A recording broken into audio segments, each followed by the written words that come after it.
Okay, I'm also admitting the students. So, good afternoon. My voice is audible. My screen is visible. Yes, ma'am. Yes, ma'am. Is that fine? Yeah.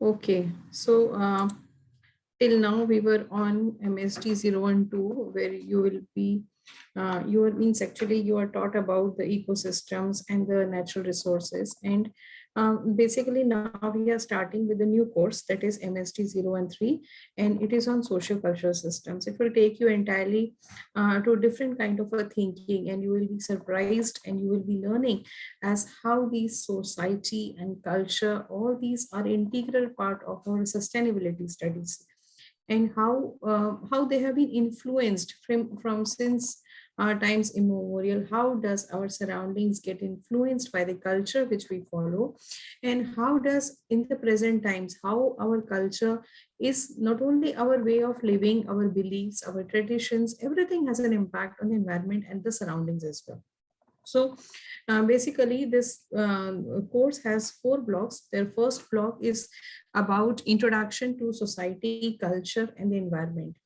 Uh, the learners, society and culture, these two terms are more or less look like similar to us, because it is very distinguished to see the differences that exist between what is society, what is culture, because most of the times we tend to believe that it's something which is related to the society. So how do these differ, and how are they related with the environmental conditions? That all these things are covered in block 1, and block 2 is about social change, what instigates the changes in the society, how these changes are sustainable, how these changes influence the livelihoods of the people, how these changes are brought about, what is human ecology, the influences of all these systems on our living. Everything forms a part of the block 2. Then in block 3, we will be discussing about the indigenous knowledge systems, the traditional practices, how they have shaped our cultures, how those practices, which were being followed by the traditional people, still existing at various forms, how have they shaped our civilizations, how their way of living, their way of practicing agriculture, and how their way of dealing with the environmental surroundings and other things, how it has changed from that time to times which are there, and how they are sustainable. Why do we say that the traditional practices need to be restored, which is dwindling nowadays? And block 4 is about developmental pathways. So let us begin today's session. It is about the block 1, and block 1, it is about the first unit, I should say. It is introduction to society, culture, and environment. And the topic of today's discussion is revisiting social and cultural systems. Uh, you must be, I don't know your backgrounds, you must be from the science background, or some of you must have studied these sociological concepts. But let us now revisit these terms which are used in the day-to-day life. We use these terms very often while interactions, while discussions. We are in touch with these phenomena happening outside. We also notice the changes which are there, but Diksha madam, एक minute, the आपकी yeah, slide ये है, full screen में नहीं है, ठीक है? Just keep full screen.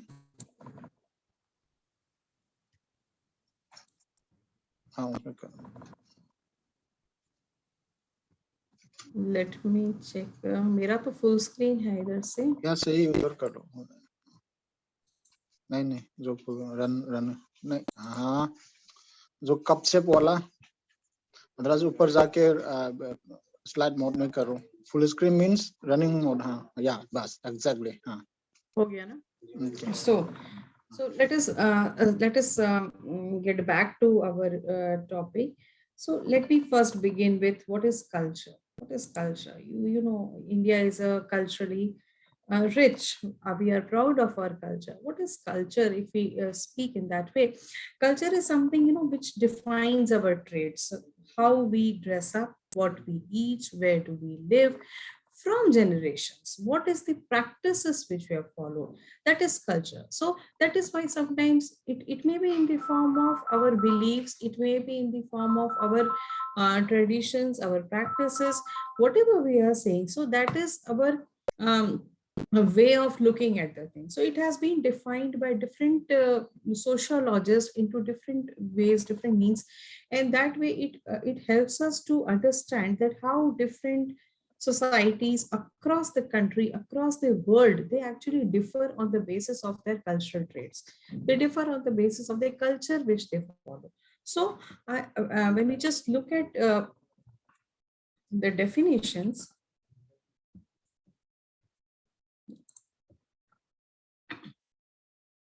some call it as the man-made part of the environment. Why do we say that it is man-made part of the environment? Because learners, looking into what is around us, we develop certain sort of behaviors toward it. We develop that how we have to act according to the climatic conditions, according to the other kind of flora fauna which is present around us, how we have to behave, and that is quite evident. Therefore you find there is a huge distinction between the cultures of the rural as well as the urban areas. So that is why sometimes we tend to say that it is the man-made part of the environment, because on the basis of the environmental conditions, because of the basis of the location, the geography, the terrain, the soil type, the availability of the resources, our culture changes. And therefore there are certain cultures which prefer, you can say that, prefer to practice agriculture, but whereas there are certain cultures who prefer to go for some other kind of occupation. There are certain cultures, they dress up accordingly according to the weather conditions, so that over generations that becomes part of their culture. So after a certain span of time, we say that it is their culture to do these things in such a way. So that explains that when you look into the history of their behavior or their attitude, you can easily relate to the conditions that were prevailing at certain time. Secondly, sometimes it is also said that it is totality of learned socially transmitted behavior. Knowingly or unknowingly, there are certain traits, there are certain beliefs which we do, and it is transmitted from one generation to another. So totality, why do we call it totality? Because it is in itself, it is complete, and it is socially transmitted. We are not formally teaching anywhere to any person that when we go to some other place, we automatically get adapted to the culture of that place. Nobody is formally teaching us that how you have to behave, what you have to eat, how you have to dress up, how you have to greet people.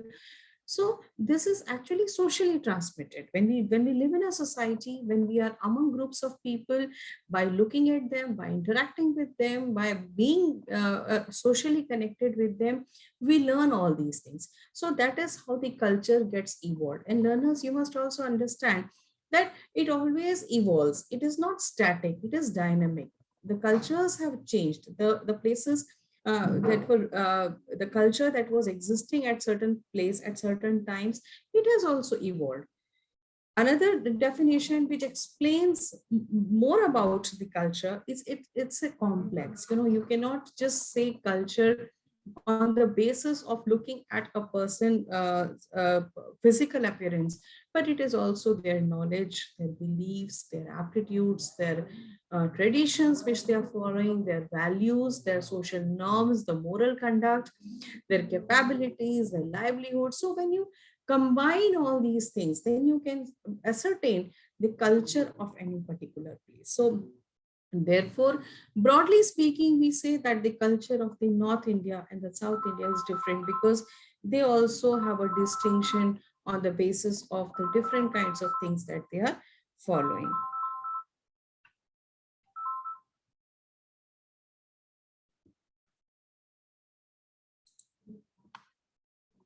It's very interesting to tell you that culture is like an iceberg. Why do I say this? Because how do we know the cultures? It is actually by the behavior, by noticing the behavior of an individual or as a society as a whole. So that visible, the part which is above the water, that explains the culture. So by looking at the behavior of the people in a certain conditions, the work behavior, the family behavior, so that explains, and which is quite visible on the on observing that, on noticing that, we can say that this is the behavior of a society. Things which are not visible are the perceptions, their attitudes, their values, their beliefs, which is that forms the behavioral object. So it comes from your belief systems, it comes from your experiences, it comes from your perceptions, it comes from your attitudes, values, beliefs, etc. When I say what are the characteristics of the culture, how do you name them? How do you define them? So there are certain traits which are very common. Like for example, number one is culture is learned. Now, why do I say culture is learned? As we have just now discussed, that knowingly or unknowingly we tend to receive what is being there in our surroundings. We tend to eat according to our surroundings. We tend to behave, our attitude also, our perception also, everything is learned. It is not something which is learned quickly, or it is not so spontaneous that culture is beginning to function in a very short span of time, but you can say that it is learned over a large span of time, over a greater span of time. We can say that the culture is learned, that by formally also, informally also, you can say.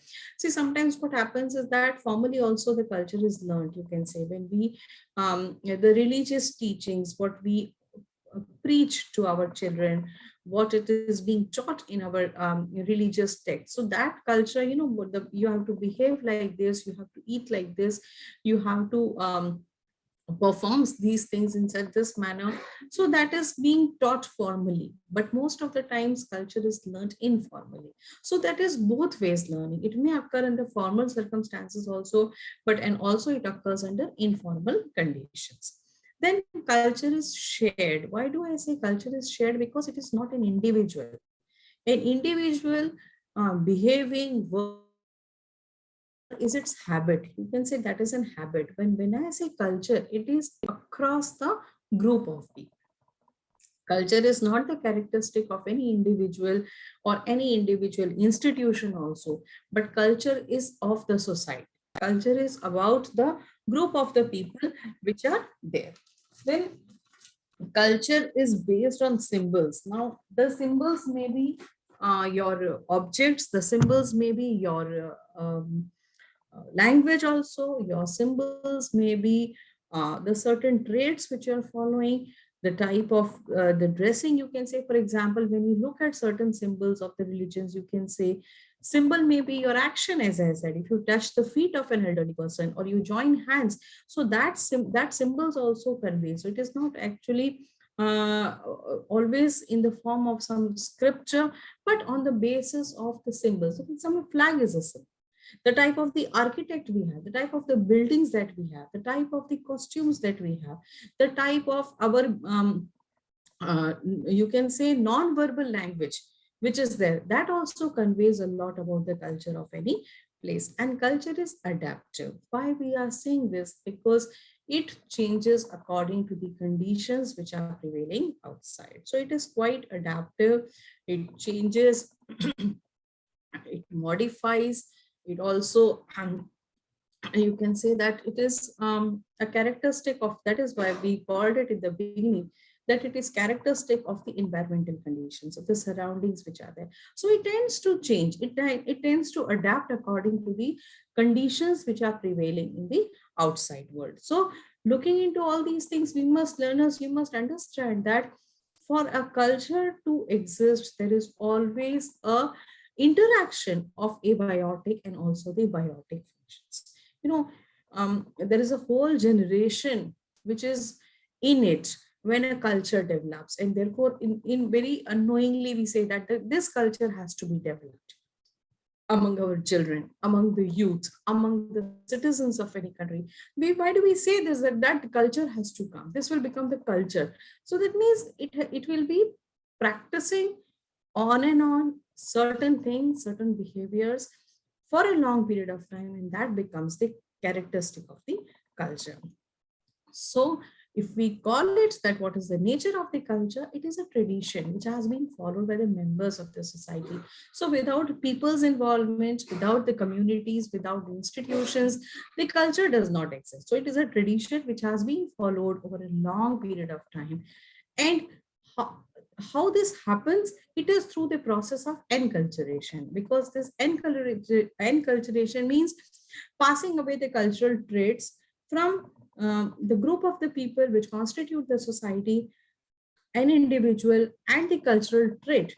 So that whole is being linked together by the process of enculturation. So learners, now if you look around, now if you think for a moment, now you can relate to the various cultural practices that are around us, that you can see that how we worship, what is the manner of entering the temple. The manner of entering into the homes will be different in different communities. The manner we greet our elders, that has a distinction. The way we cook our food also, that also has a clear distinction, and that forms the culture of any society, of any family at a shorter scale, or of any group of the people.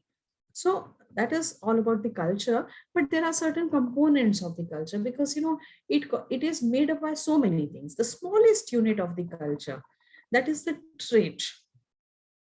Now, how do we explain this trait? For example, the simple trait, you can say holding your hands, touching the field, offering water to sun. These are the traits of the culture. They are the small tidbits of the culture which you can see. So when you look at, when you visit any new place, for example, from north to south, you're going, or you are entirely different place if you go. So you notice small traits, and informally you always say, you always discuss that here, look at the houses, look at the way they are collecting certain things, look at the way they are commuting, look at the way they are dressing, see how they are using, what is the arrangement in the shops that you see.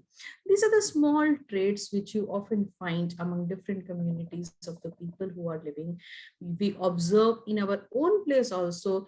We have a multicultural society, and in those multicultural societies we often find that there's a clear distinction between the people who are residing, clear distinction between how people are living, what they are doing, how they are moving from one place to another, how they are greeting, what kind of festival celebration do they have, what is the kind of um, inclusivity they have. So that is the small traits, you can say. But when we say cultural complex, it is actually an integrated assemblage of cultural traits. There is and how will you explain this cultural complex? If I say the whole mix of these traits, when you look at it, then you can say that it is the cultural complex. Now let me explain this further. So that means that, for example, just a minute.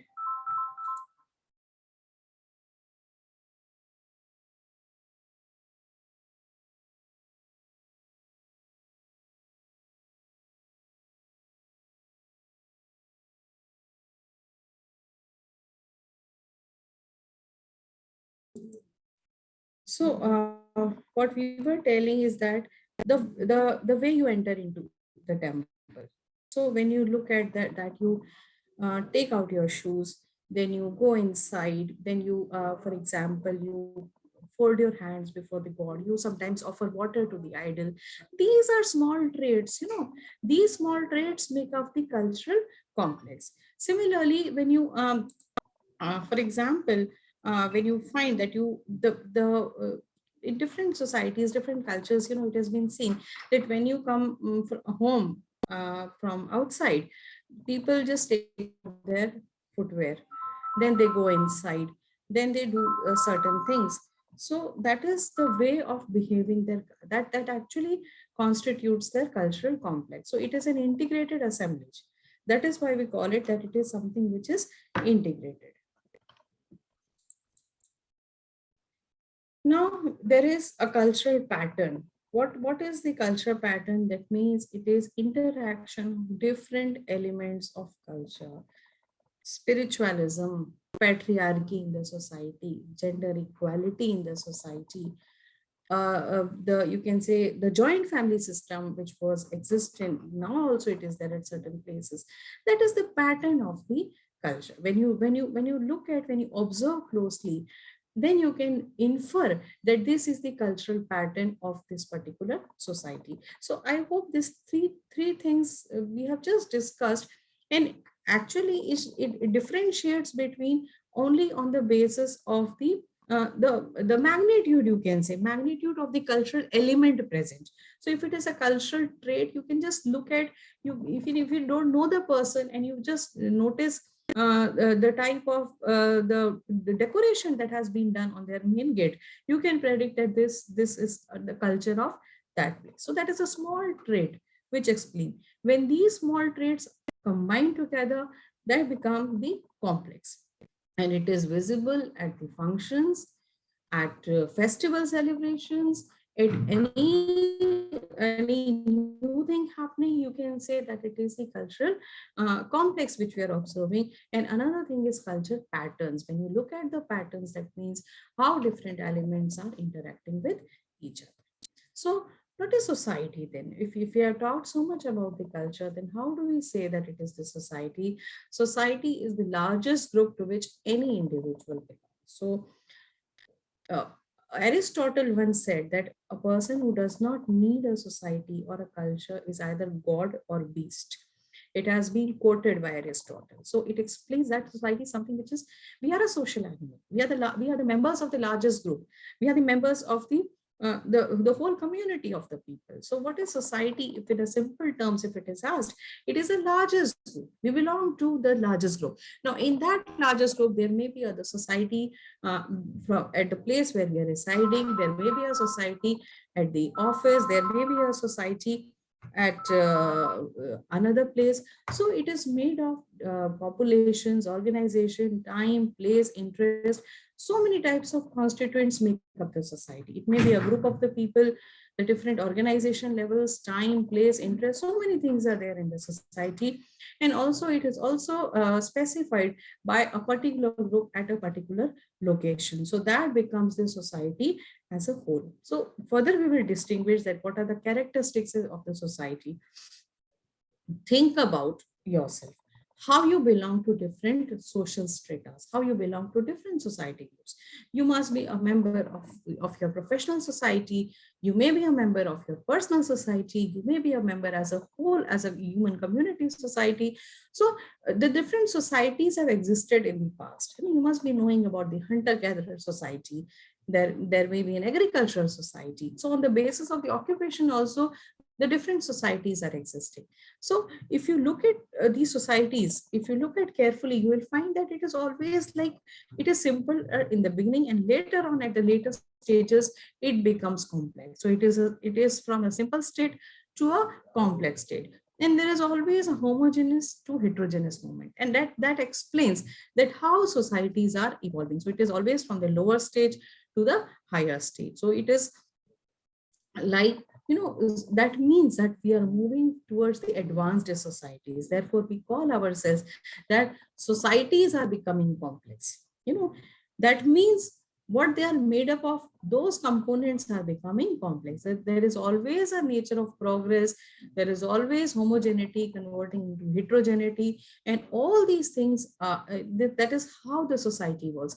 And learners, you must also remember one thing, that with the evolution of society, we as individuals are also evolving. The cultures are also evolving. So all these things, because it is the process of enculturation, where society is also a part, the culture is also a part, the individuals and the institutions are also a part. So looking into these things, every step, every change in any of the component makes the evolution process more simpler, and also in the later stages it goes on to becoming heterogeneous and also complex.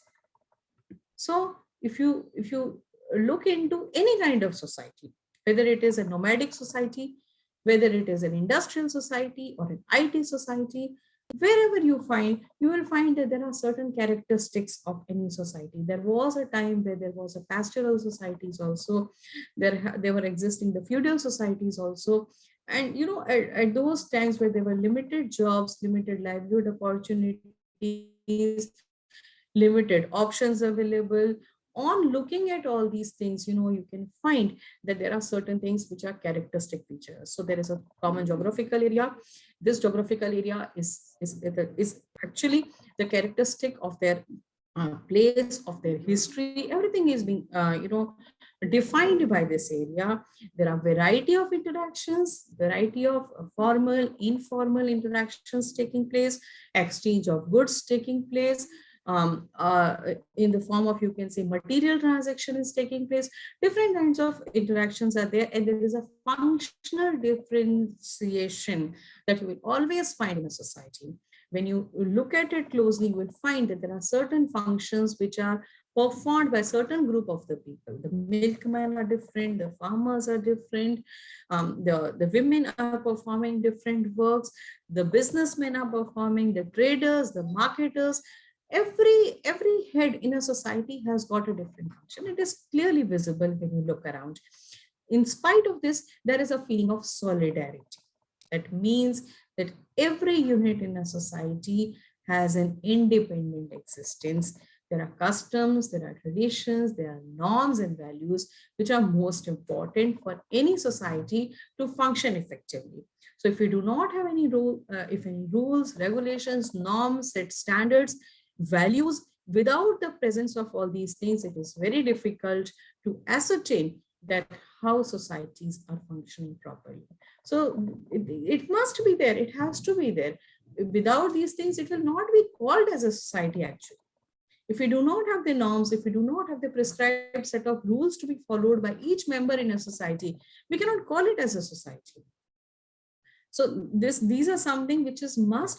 And if you see the structure carefully, there it includes the status, there is a role of the family, gender distinctions are there, there are political organizations which influence the rituals. This everything in this is there in each kind of society which you will see around.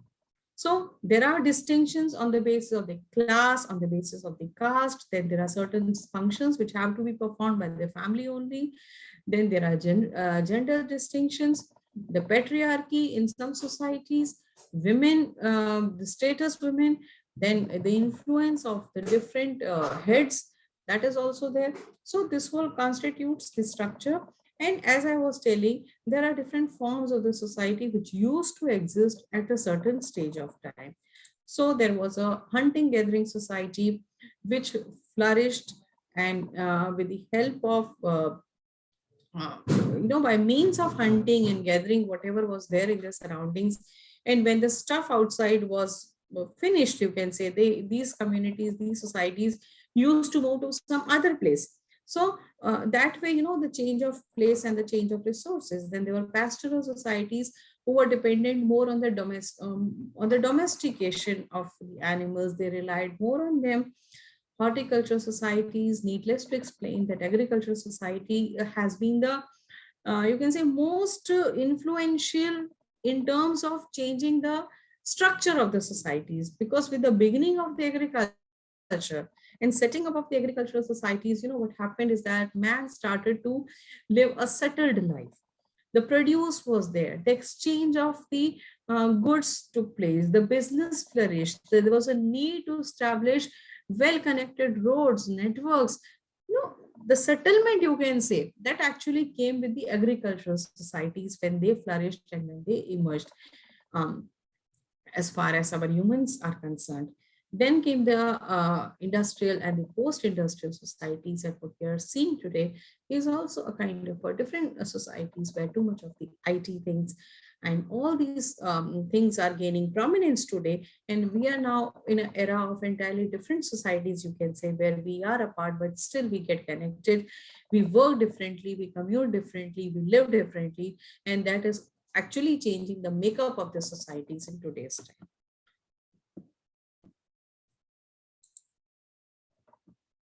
So these are certain institutions, as you can see, what constitutes, what is necessary, but there are the basic unit is your marriage is an institution, family is an institution, educational institutions, religions, political and economic institutions. So when you just compare these institutions with earlier what we have studied, the nature of the society, you will find that everything is applicable here also. The you can say the geographical area, the customs, the traditions, the shift in the work differentiation, everything happens in different kinds of the societies which we are seeing here. And there are two terms which you must always remember and always think of when you discuss about the societies and cultures. This is the social norms and social values. What is the difference between them? Actually, when we have standard set of rules in a society where the individuals or members are expected to follow, you all know the norms, what we say that this is a norm here. So these norms vary, they may be different in different places in the same area, in the same country also you will find different norms of behavior. Somewhere it is considered good to wear white, somewhere it is not considered good to wear white, somewhere it is considered good to shake hands, somewhere it is not considered. The way you nod, the way you non-verbal languages which you are using are entirely different at different places. And the values of the society. So when norms become functional, when everybody follows these standards, guidelines, rules, regulations, when these are followed in a society, they become the values. So these are those ideals which the society holds above. So values are speaking truth is a value, honesty is a virtue. These are the, you can say, good conduct and good norms, good norms, you can say, that actually converts into the values. And these values actually, to a great extent, influence the working of the societies also. And now you must also know about it, and you know also that social stratification is always there in a society, and it means distinctions. Now, in a society, the forms of the society which you have just had a look, in every society, whether it is economic society or whether it is an agricultural society, you will find that there is a clear distinction between the different stratas. Now, what is strata actually? It may be class based, it may be on the basis of your jobs, wealth, on the basis of gender, on the basis of occupation, on the basis of religion, the way of classifying the society, how people are grouped. I should rather call it groupism.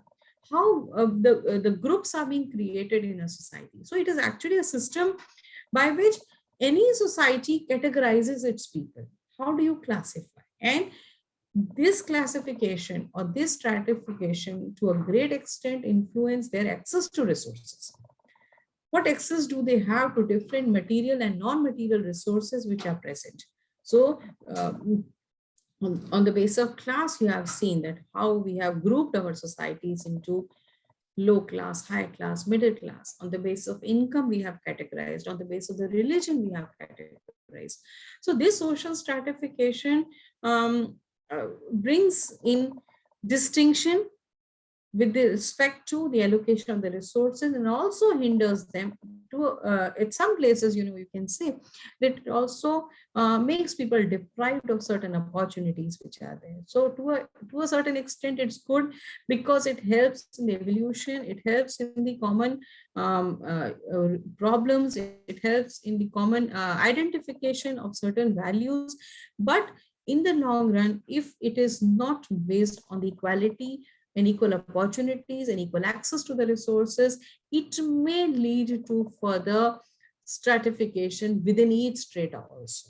So that place has also been well studied by the sociologists and have made so many types of distinctions between the different social stratas which are there in our society.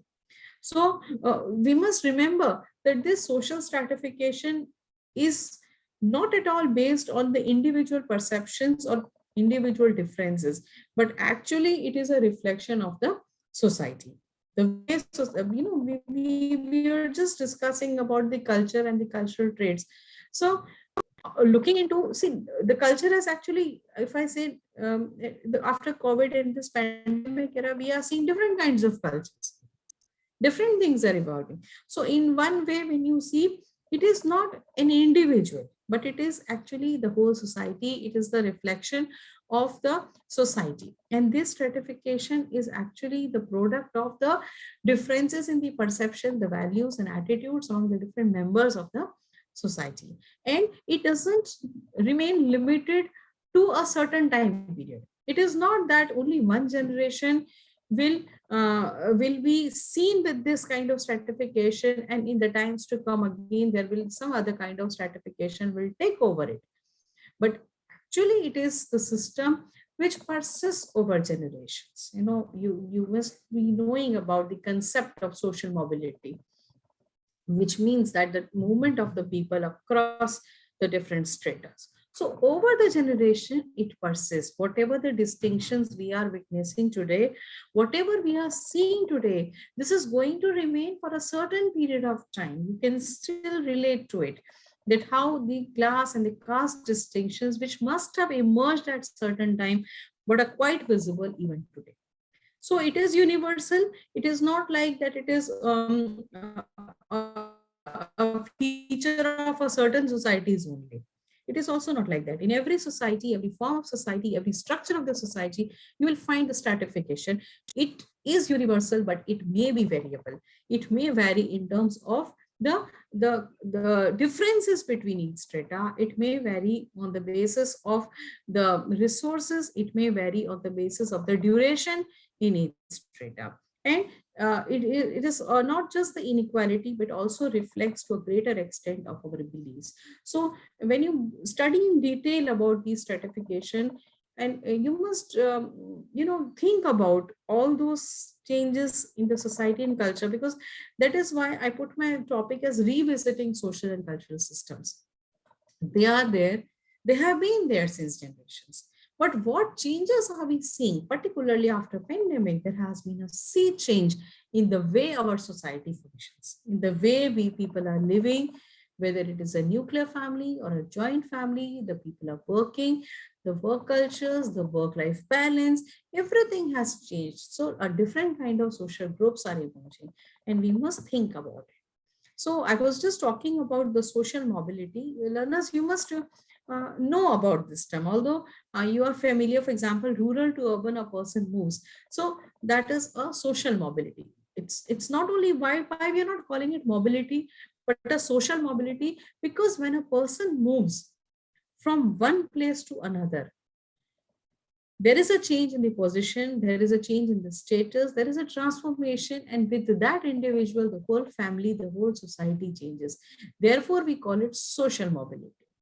So there are various examples when you see, there are, you can say that how social mobility occurs. You know, a person, you must be reading in newspapers that a farmer's son or an auto rickshaw son or daughter getting elected at some good institute, getting a repute job, which means what? It is a classic example of social mobility. So it will bring, generations actually will be affected by the social mobility. So of course, it also includes the example of marrying in certain other class. That is also a case of social mobility, because we are witnessing that is a jump from one social strata to another. And that may be because of the change in job, because of the change in education, because of the change of location, because of your merit systems. So the changes which are taking place in the status and individuals, that is the social mobility. So enough has been said about the society and culture, and this is my last slide, which takes you a relook at the society and culture. So culture is what we see, what we do, how we live, how we dress up, how we eat. That is our culture, our mindset, our beliefs. Society is who practices that culture, and therefore we can say that culture is the software. I give you the example of the iceberg again. So it is a software, it is in us, our values, our beliefs, our mindsets, our habits. But the society is the hardware, because it is the outer cover. It will be reflected in that form. So how people are living and behaving, that is reflected by the society. and therefore they are interrelated. There is no, you cannot put aside culture aside and society aside. It's not like that. They are interrelated. They are both of the terms, they are evolving. And in our few further classes, in this class, I've just talked about the culture in the society so that you have an understanding of the meaning, what constitutes the culture in the society. In our coming classes, we will see how environment comes into the picture, how the present day changes in the environmental conditions or the environmental degradation which is taking place, how does it influence all that what we have studied today. So how does it influence the structure of the society, how it influences the traits which we have just had a note of it. So we'll be talking about all these things. So thank you. If you have anything to discuss, we can discuss now. Madam recording of कर दीजिएगा.